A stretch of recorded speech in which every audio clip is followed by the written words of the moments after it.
سلام. به کارگاه من یعنی کارگاه ذهن خوش اومدید. من دانشجوی رشته مددکار اجتماعی ام.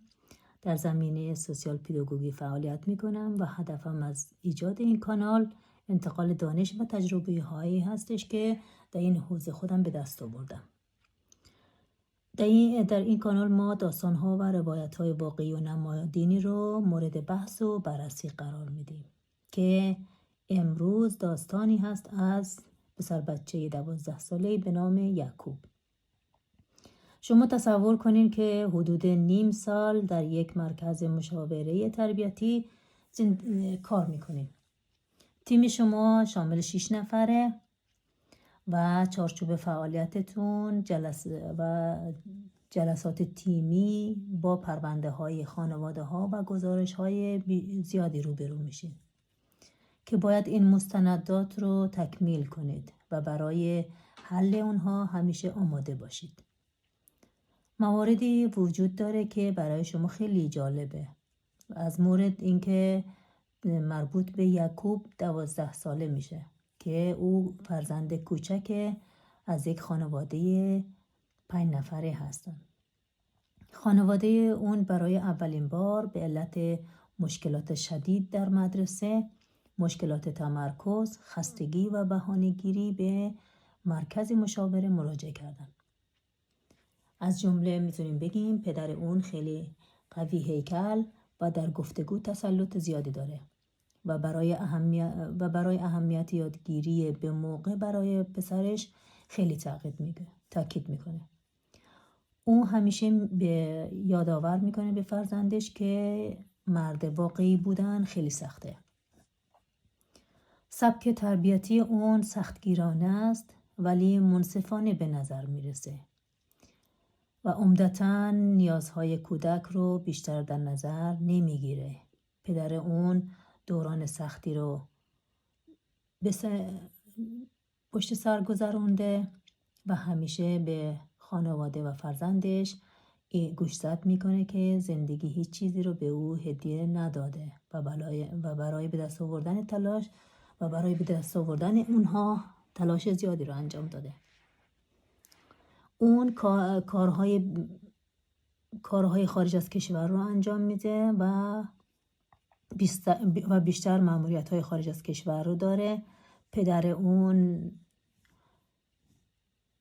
اصلا با یعقوب زیاد ارتباطی نداشته ولی بعد از اینکه ماموریت‌های اون از خارج از کشور تموم میشه با یعقوب بیشتر کنتاکت میگیره و این باعث میشه که اونو ناامید کننده تر کنه.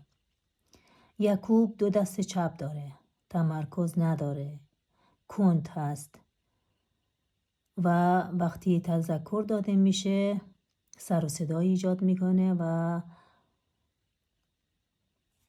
عصبانی میشه و بیشتر احساس میکنه که هیچ کس به اون کمک نمیکنه و همیشه یعقوب تاکید داره که در زندگی تنها گذاشته شده. در مدرسه بیشتر به وسایل مدرسه و دیگر کودکان کلاً آسیب میزنه. یعقوب بیشتر بی‌حوصله و بی‌حاله و پدرش برای اینکه این حالتش رو از بین ببره اونو به کلاس ورزش ثبت نام میکنه.